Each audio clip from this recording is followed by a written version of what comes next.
This episode is in partnership with Authority Magazine. Authority Magazine, a Medium publication, is devoted to sharing in-depth and interesting interviews featuring people who are authorities in business, pop culture, wellness, social impact, and tech.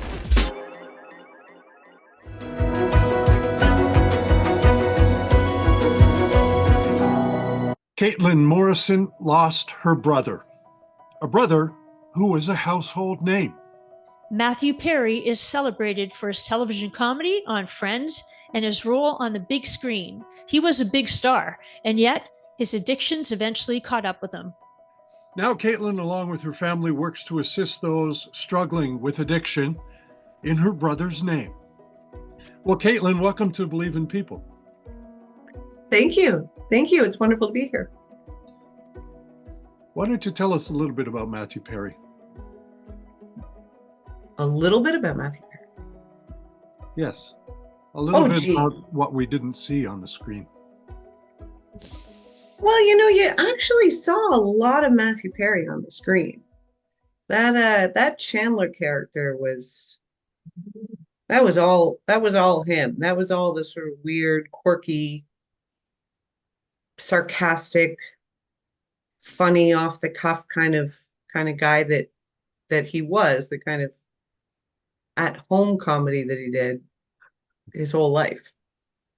And his childhood friends who work with me now will tell you that they helped invent that, and they should see some of the benefits of it.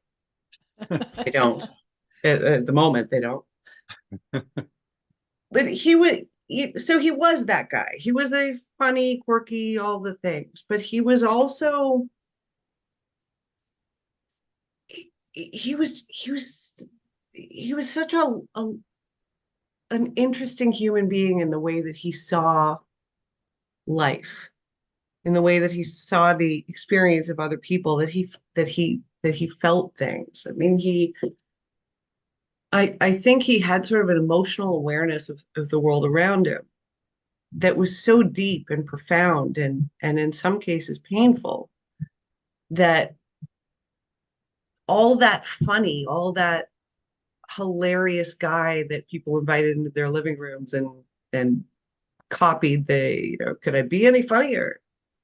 All of that came from a place of the only way I can cope with what I see in the world and what I feel in my heart is to try to bring levity to it. And so I think that on a deep level, the things that very few people saw in him was this kind of real feeling about everybody he came across, this real feeling about all of his own experiences and how much they meant and how poignant they were. And then he wrapped it up in a bow of, hey, look at me, I'm Batman. And you know what? To that point, Caitlin, I mean, he has certainly absolutely had he had a profound impact on your life. I mean, you clearly, I mean, he's your brother. And so, after his passing, you started a foundation and in his honor. And so, because you wanted to continue this legacy. And so what do you think, if you're looking at a larger impact than just commemorating his life, why is the foundation so important in that manner? Geez, what a question. I know, it's like convoluted. That's not small. That's not a small question. The foundation it means so many things. First of all, in a lot of ways, I'm probably on crazy pills for having done it, because it's such a thing to take on and to do. But part of building it and part of thinking about what exactly it would be, what exactly it would do, it was looking very deeply at what's the case in Canada, what exists, what doesn't exist, what do people need, what are they lacking, what do they want, what's their experience. And so that meant talking to as many experts as would talk to us, as many people with doctor in their name as was willing to get on the line and have a long conversation and saying, if you could change something about the way that the way that people address this huge thing, what would you do? What would you change? And people had a lot of different answers, but the one thing that came up for everybody was the treatment is great. It's great that in Canada, compared to some other jurisdictions, it's largely accessible. It's great that there's a place where people realize they need help, they're ready to reach out for help, and there's a place they can go and they can get that help. But it lasts for not nearly long enough. And then everything's gone. All that support, all that help, all those pieces are just gone, and they have nowhere to go and nowhere to turn, and they're back in this chaotic life where the only way they ever knew how to deal with it was whatever it was they were using to deal with it before. And they have a brain that's still broken and isn't even close to healing yet, though it will someday. And they're on their own. And then it's surprising to some that they return to a life of using or drinking or whatever their particular thing is. But it's not really surprising. And the trouble for both individuals and families is that this idea that you can get a little bit of help, but not as much as you need, and then you're thrust back into a world where everything tells you you need to go back to that. The only thing that's ever going to make you feel okay is that thing. The trouble is you end up going back and forth and back and forth a bunch of times. And I've spoken with mothers who say, I love my kids so much, but I've mortgaged my house 3 times to pay for rehab over and over and over again. And I'm losing hope. I have no hope left. So we decided that that's what we wanted to do. We wanted to think about how we could address what happens when you leave. How can we walk up to somebody as they're leaving the doors of a treatment facility and say, come with us. We're gonna keep helping you. We're gonna keep helping you. And what we decided to do, again, having talked to a bunch of experts, is try to help people build up those pieces of their lives that are so difficult to manage while they spend their time, while they spend those years that it takes the brain to recover, making their whole life about recovery. Whatever path to recovery works for them, focusing all of their energy on that, on getting to that beautiful life that is there in long-term recovery waiting for them, without having to worry about, is there a roof over my head tonight? Can I afford to go to the grocery store tomorrow? Can I don't have a job. I lost my job. What am I going to do? Nobody's going to hire me. I have a criminal record. Nobody's going to hire me. So looking at how we can help people with those pieces of things. And I think that wrapped up in all of that is, when I think about Matthew, when I think about him, when I think about, him being a part of this, because I feel like everything we do is informed by what he would do. I think that's what he would do too. I think he would say, oh, you need help. Bravo. Congratulations. Thank you for raising your hand and asking for help. You've done this, the big thing. It's the hardest part. You can't afford your rent? Well, let me pay for your rent for a month, for a year, for however long you need. You go to meetings, or you do this, or you do that. So it's sort of that. It's informed by experts and also informed by Manu. I remember in one of Matthew's last interviews, when his book came out, I believe he was talking to George Stroumboulopoulos, perhaps of the CBC, or perhaps he was on a queue at the CBC. I can't recall, but he said exactly that. He said exactly those things. That in the book was dedicated to him trying to help others and reach out to others. And yet, I guess there's, look at Robin Williams, look at Matthew Perry, look at some. Is it a pain? Was he in pain because of what he saw in the world? What was that? What people think, well, they're so funny. How could this happen to them? And yet you're saying he managed to see other things that I guess became his demons. A little bit. Extraordinary people tend to have extraordinary depth to them. Hmm. I know the interview you're talking about with CBC, and it was Tom Powers. It's funny. I Matthew was a celebrity for most of my life. He got famous when I was 12 with the Friends. Before that, he was famous to me already with the little gigs he got here and there and the shows he started and things like that. So it was always very cool. It was always like, hey, I've got such a cool brother. I'm not going to tell everybody about it, but I mean, I thought I really got the great end of things, having such a fun, funny, famous, rich, incredible, giant of a guy, as somebody who got to be part of my life, part of my family. That was always very cool to me. But when I watched the Tom Powers episode, particularly the part where he's talking to people in the audience who are asking questions afterwards. Yeah, it was That Tom was Powers. yeah. That was a moment, where what was always like a pride, sort of almost an ego pride that he was part of.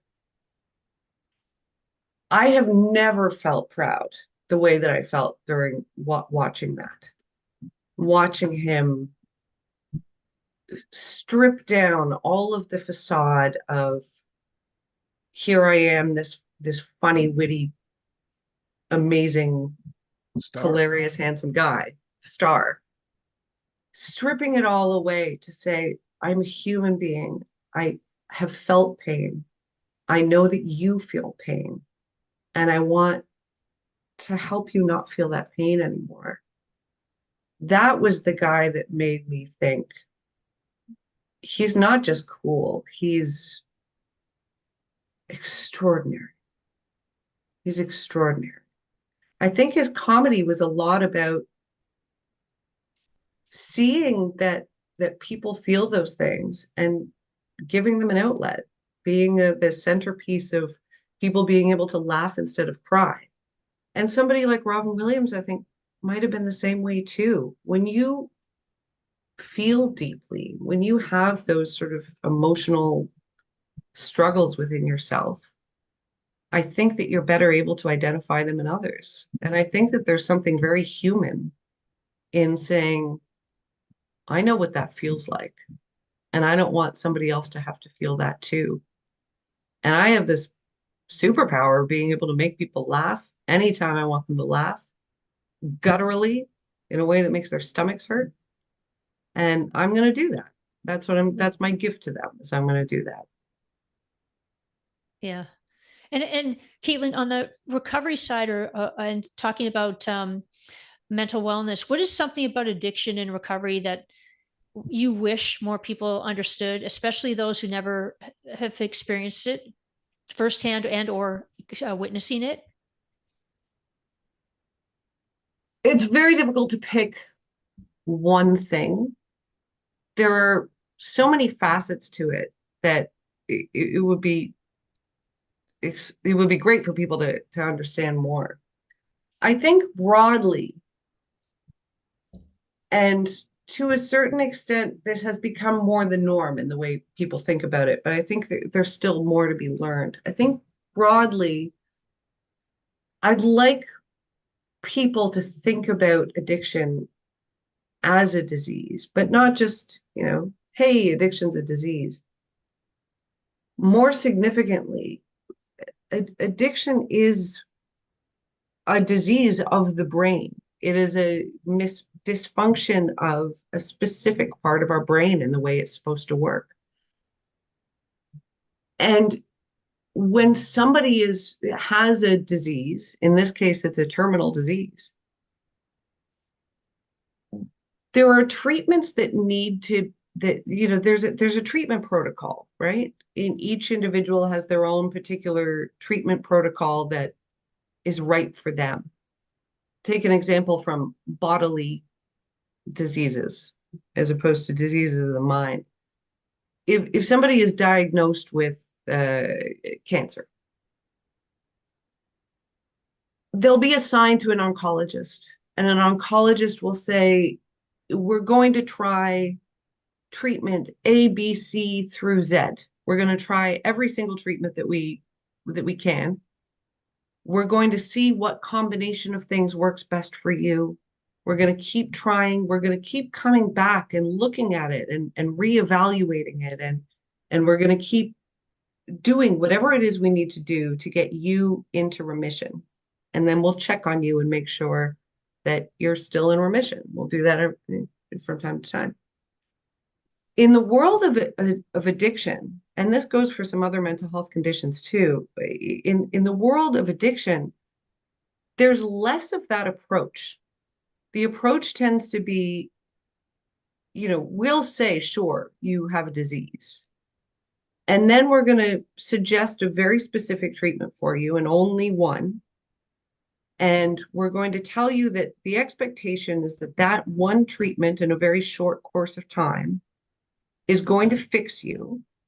And if you're not fixed at the end of it, there's something wrong with you. You aren't doing this right. As opposed to everybody is going to have something different that works for them. And it's not going to work for them right away. You don't get into remission right away. When I talk to neurologists who explain how addiction works in the brain and what pieces of the brain don't function the same way in somebody who lives with addiction than they do in somebody who doesn't have addiction in their life, those things take years to recover when they're undergoing a lot of different treatment, all in the right way for that extended period of time. But we don't say, let's try everything we can. We don't say we're going to try everything we can until your brain is functioning the way that it's supposed to be functioning. We don't say, even when that happens, we're still going to check in on you. We're still going to support you, because this is a thing that, once you're diagnosed, it's a lifetime of making sure you're okay. I would love for that to be the approach for addictions and other mental health diseases, that it's understood that it's okay for this to take a long time, that it's just as important for us as a society to support the treatment that long-term individualized treatment for a mental health issue as it is for an issue of the body. And then it can really, it can save lives. It can make communities stronger. If you know anybody in long-term recovery, and these days, I think everybody knows somebody in long-term recovery, you know what kind of extraordinary people come out of that long recovery process. People who, these are the people who return your grocery cards for you. And people who you drop a stack of papers in the middle of the sidewalk, a lot of people will walk by you. Somebody in long-term recovery, more often than not, will stop and help you pick up your papers and say, how's your day going? And everything okay? All of that. And it's that same idea, I think, as I was talking about my theory on Matthew and people like Robin Williams before. It's that same idea of somebody who has been through that kind of experience. They can see the humanity in everyone around them, and they want to make other lives as good as their lives have become. And they're going to keep doing that. Yeah. So imagine how great the world would be if we embrace this notion of it's worth it to help someone for as long as they need to be helped, Yeah. because they're going to do the same thing. Do you find that, you mentioned earlier growing up around the dinner table, your brother was cool, he was popular, he was loved, he was rich, and yet he succumbed. I mean, I still remember that video of poor David Hasselhoff lying on the floor trying to eat a hamburger and was so intoxicated that he couldn't, and his daughter sort of outed him, I guess, for that reason to try to shame him into. Uh, but these people all had the money to have all the treatment in the world, and yet, I mean, not very many other people do. And I mean, it is what you're endeavoring. I guess what I'm asking or saying is, your undertaking here is monumental. Yeah, it's a Goliath. It is big. Hence the feeling of taking crazy pills every day. Yeah, but you can't take those. But I mean, maybe I could. Well, you can't. I might be immune, but then Yes, we're all immune. At least that's what we're chances telling. are slim. It yes. Let's start with, there are some people who have everything and it still gets them. Yeah. There are a couple of things at play there. One thing is, this is a powerful disease. When your brain wants to kill you, what is the defense against that? Yeah. How can you defeat yourself? How can you defeat your own thoughts? Imagine some stranger walking around with you all the time with a megaphone right in your ear, say things like, you're not good enough, nothing you Yeah. do is good enough, everything sucks, you suck, the world sucks, isn't everything unfair? You'd feel nuts. You'd do anything you could to quiet that down. And that's the voice that plays in the head of somebody who has these dopamine dysfunctions and all of these things going on. That's the voice. And it's in their own head. They can't tell this person to go away. It lives in them. So in some ways, it doesn't matter how much you have or any of that, to a certain extent, because again, there's this thing and it lives in you. One of the things that Matthew talked about in his book and on the interviews that he's done about addiction and things like that, I think is very true. And anybody I speak to in recovery will agree that it's very true. The only real way to quiet down that voice when it's yelling at you through a megaphone is to tell other people what it's saying, is to not let it live and echo only within your own head. And that's why he said, raise your hand, say you have a problem, tell people what your problem is, tell them what your brain is saying to you. Because when you put it out there and it gets out of the echo chamber, it loses a lot of its truth.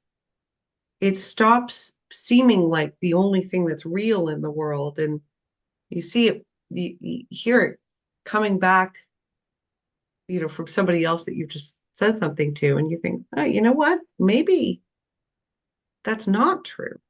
Yeah. Maybe I'm not the worst person in the world. Maybe I'm not bad and terrible and all these other things. And when you do that enough times, It is. So, and I think that's why in any type of recovery that you look at, that people go after, there's a human element.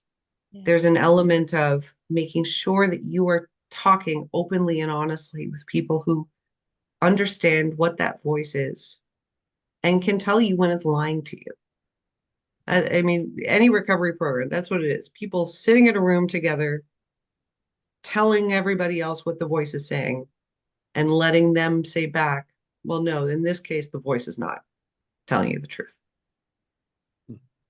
But there is a second piece, I think, to you have everything. You should be able to get well. You have all the money in the world. You can spend $90,000 to go to a really fancy rehab for a month and then do it again next month and then you should be fine, right? No problem. There is another thing at play for people who are in that position, for people who have so much that they could spend every day of the rest of their life in the cushiest rehab in the world. Why aren't they fine? And that is, when people have that kind of elevated status in the world, when they're rich and famous and everybody loves them, there are people around them who benefit from the rich and the famous and all those things. And they want to stay there. So they can't say something like, you need to stop doing what you're doing or we're going to leave, because they want to stay in that circle. And so I think that having a lot means you also probably have more enablers than just average Joe takes down 3 bottles of whiskey every night. Mm-hmm. And I think that's the whole point. I mean, if you think about it, you are surrounding yourself by yes people and ensuring, and I mean, and then the stress, you think about it, like Matthew's superpower is the fact that he eventually and finally said, enough, I'm going to talk about this. To the entire world, he shared something that people could then finally resonate with him and say, oh, okay, so it's not just me, it's somebody who's in the limelight. Because here you have somebody going to rehab and people probably saying, quick, get out of rehab so you can do your work, quick, get out of, so it's like, hurry, sort of thing. Yeah. So the fact that Matthew was able, and you could see it, he was coming out to say, look, this is something that's not going away. This is the beast inside me. And he was so brutally honest. And so, Caitlin, the fact that you are taking this, you are reincarnating, if you will, Matthew, to continue his work, because it was about, you think about AA and you think about Addictions Anonymous or what have you. It is those sponsors, the support. That's the thing that's going to keep it going, are those people that are going to help other people. It's just all the other enabling and the ridiculous, like, you're 21, you're out of here, sorry, all your support systems are gone. Poof, it's ridiculous. Yeah, it's true. There was a funny moment in his career when, this is such an aside, by the way. Funny moment in his career when he was very into the movie Meet Joe Black, and there's I love that movie. Right. Yeah. There have been times when he would watch it 40 times in a row, and that takes several days to do that. Anyway, he was very into that movie, and there's a part of that movie where there's a song in it that he really loves, and there's an oboe in that song. And he got very into the oboe in that song, and he decided, that's it. I'm giving up acting. I'm giving up my celebrity. I'm giving up everything. I am going to become an oboist. And he was sure of it. Nobody could convince him otherwise. Like, no, people would say, no, you're going to lose your livelihood. You can't. He was like, nope, oboist. And then somebody came along and told him how much practicing would have to be done. And he said, I'm good with acting. But the same thing happened I think when he decided that he was going to write a book and he was going to switch from, acting is my life to support, talking about my story and seeing if it can help other people to do that, that's going to be the centerpiece of my life. The interesting thing was watching everybody around him compared to the time when he wanted to go be an oboist, which, by the way, that guy could do anything he wanted. If he went and was an oboist, people would have oboe albums in their house right now. I guaranteed gold, platinum oboe albums. In any case, he wanted to be an oboist, and everybody around him was like, "You can't, come on. You can't do that. That's the dumbest thing I've ever heard. You can't do it." But then he says, "I'm going to write a book. There's a book in me. And I'm going to go around, I'm going to talk about what I've been through." And everybody looked and said, "Yeah, yeah." It doesn't matter how many movies or shows or whatever it is you're giving up to do that. That's right. That's right. And there's so much need out there. My absolute favorite thing is when somebody will write to me or reach out to me somehow and say, I was in a hotel room and I was on my 14th glass of wine and I decided to start listening to his book. And I realized that that was me. It was the first time somebody ever described me to me. And now I'm great. I'm on this great path. Oh, that's Or powerful. I'm thinking about starting this journey or whatever it is. But there are a lot of people out there who that story resonated with them in a way that they'd never been able to look inside at what was really going on before. And they might have been initially disappointed that the book wasn't funnier. I was a little disappointed. Should have been funnier. But it did something. It really did something. Yeah.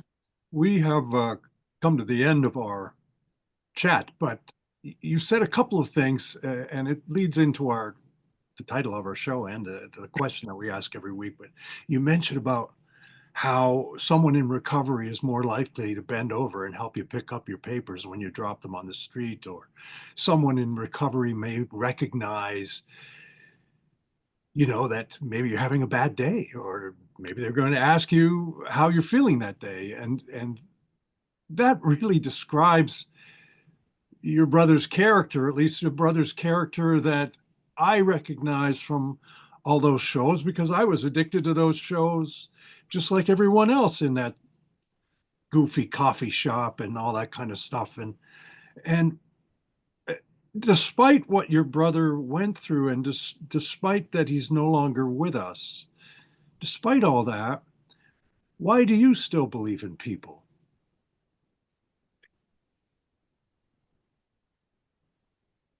I believe in people for a lot of reasons. I think you know, that's who we are. We gotta believe in ourselves. And we're people. But the thing that really gets me every time is that no matter how many stories I hear about trauma, about difficult experiences, about whether they're the family member of somebody who's going through something hard, or they've been through something hard, or something happened in their childhood, and they should be just angry every day. They have every right. They should be angry every day. They don't approach it with those things with anger. They talk about the things they've been through, and they say, because I've been through this, I want to make sure that other people don't have to be through that, go through that. I think that's one of the things that I hear again and again as I was binge listening to your podcast over the last couple of weeks. And it's great, by the way. Again and again, you hear people saying, I went through this difficult, horrible, traumatic thing, and I've now decided to dedicate my life to either helping other people get through this horrible, traumatic thing or helping people avoid it. But that's what I think is fundamental to people. People don't have an experience and let it sit in them and let it turn them into a person who's festering on the inside. People have an experience like that and they say, I want to make it better for other people. I want to turn this around and stop this from happening to someone else. I think there's love in everyone. I think the fundamental thing in everyone is love, even for strangers.